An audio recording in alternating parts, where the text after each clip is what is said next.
राधे राधे जी। आज मैं जो आपके कहना चाहती हूँ वो एक सास और बहू के बारे में कहना चाहती हूँ। अभी अभी मैंने एक प्रवचन सुना, अनिरुद्धाचार्य जी का सुना। उनके आश्रम में माताएं, बहुत सी माताएं रहती हैं, तो उनमें से एक माता ने उनको कहा कि मुझे मेरी बहू ने घर से बाहर निकाल दिया। जब अनिरुद्धाचार्य जी ने उनसे पूछा कि बाहर निकालने का क्या कारण था, तो माता जी ने कहा कि उसका भी कारण हम ही हैं। मैंने जब वो शादी करके मेरी बहू आई थी तो मैंने उसको बहुत प्रताड़ित किया था। मैंने और मेरे पति ने, हम उसको बहुत तंग करते थे, बुरा भला बोलते रहते थे। तो उसी के कारण आज मेरे पति मर गए हैं और मेरी बहू ने मुझे घर से बाहर जो है निकाल दिया। मुझे बेटा भी गालियाँ देता है और बहू भी गालियाँ देती है कि आप हमारे साथ नहीं रहो। तो देखिए, जब एक बेटी शादी करके किसी की बहू बनती है तो वो वहाँ रहने के लिए ही आती है, सास ससुर की सेवा करने के लिए आती है, अपने पति के साथ रहने के लिए ही आती है। तो सास ससुर समझते हैं कि ये बाहर की है, वो उसको अपनाते नहीं हैं, वो हमारे घर की है नहीं। वो अपनी बेटी को तो प्यार करते हैं, लेकिन जो पराई बेटी को लेके आए हैं उससे कभी प्यार से नहीं रहते, उसको नहीं अपनाते।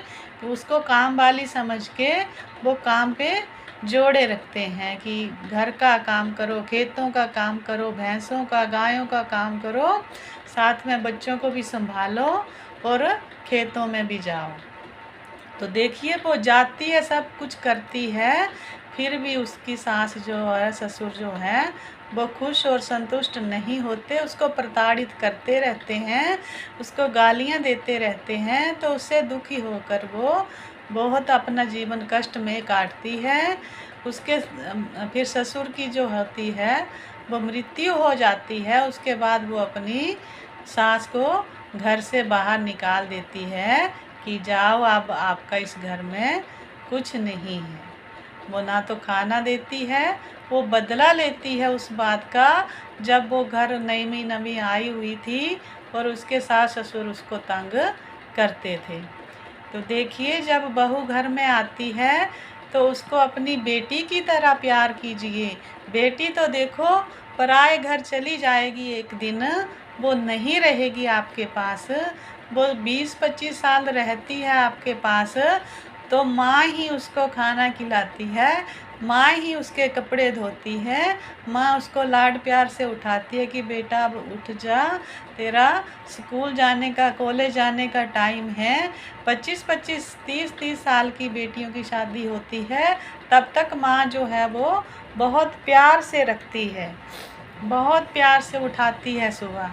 लेकिन वही बहू अब 18, 20 या 22 साल की या जो भी 25 साल की शादी करके घर आती है, तो सास समझती है कि सारे ही घर का काम वो अगले दिन से करने लगे और सुबह 3 बजे 4 बजे उठ जाए और उनको आराम से बिस्तर पे सब कुछ दें। तो देखिए, वो नवी नवी आई होती है, शादी की भी थकावट होती है, अपना घर, गांव, माता पिता, शहर, भाई बहन सब कुछ छोड़ के आई है। तो किस लिए आई है?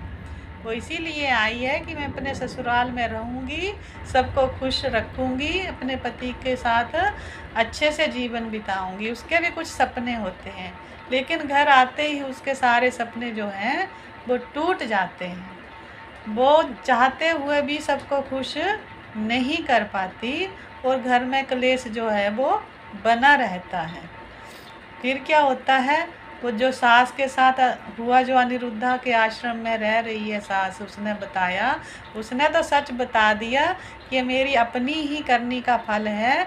लेकिन कई सासें होती हैं, वो अपने आप को सही समझती रहती हैं, बहू को गलत ठहराती रहती हैं और आखिर समय फिर बहू जो है उनकी सेवा नहीं करती। तो ऐसा मत कीजिए। आपकी बहू आपके ही पास रहने के लिए आई है, आपकी बेटी तो नहीं रहेगी आपके पास, वो तो अपने ससुराल में अपने बच्चों में रहेगी। वो कभी बुलाएंगे तो आएगी, वो जब टाइम होगा तो आएगी, नहीं तो आएगी भी नहीं। आपको बुलाना तो अपनी बहू और बेटे को ही है, तो उनसे प्यार से रहिए। भले ही बेटी रुष्ट हो जाए, बहू से मत रुष्ट होइए, बहू को प्यार से रखिए। कि बहू अगर सुबह थोड़ा उठने में देरी हो भी गई तो कोई बात नहीं बेटा, हम काम कर लेंगे, आपका ही घर है। अब आप जब चाहो उठो, जब चाहे सो जाना, डरना घबराना नहीं। हम आपके माँ बाप की तरह हैं, आप अपने माँ बाप को मत इतना याद किया करें, हम भी आपके ही माँ बाप हैं। अब आपको हमारे साथ ही रहना है, तो बहू को भी अपनाइए और बहू फिर अपने सास ससुर को भी अपनाएगी। बुढ़ापे में फिर वो आपकी सेवा भी अपने प्यार भाव से करेगी कि मेरे सास ससुर जो हैं वो इतने अच्छे हैं, तो मैं भी उनके साथ अच्छा ही व्यवहार करूँगी। तो कहने का तात्पर्य यही है कि आप बेटे की शादी बड़ी धूमधाम से तो करते हैं, लेकिन बहू को अपनाते नहीं। वो पराए घर से आई है तो उसको पराया ही हमेशा समझते हैं। उसको पराया होने का एहसास मत दिलाओ, वो आपकी है, आपके लिए आई है, आपके बेटे की बहू है, आपकी बहू है। उसे अपनाइए, प्यार दीजिए, वही प्यार बदले में आपको मिलेगा। नहीं तो वो कहावत तो सच ही है कि बोया पेड़ बबूल का तो आम कहाँ से होए। जो आप कांटे बीज रहे हैं और फूलों की उम्मीद रख रहे हैं, वो नहीं मिलेंगे। ये तो कर्मा है, कर्मा सामने आ ही जाता है। तो बात अच्छी लगी हो तो लाइक शेयर और सब्सक्राइब, यूट्यूब पे सब्सक्राइब करना और फेसबुक में मुझे फॉलो करना। राधे राधे जी।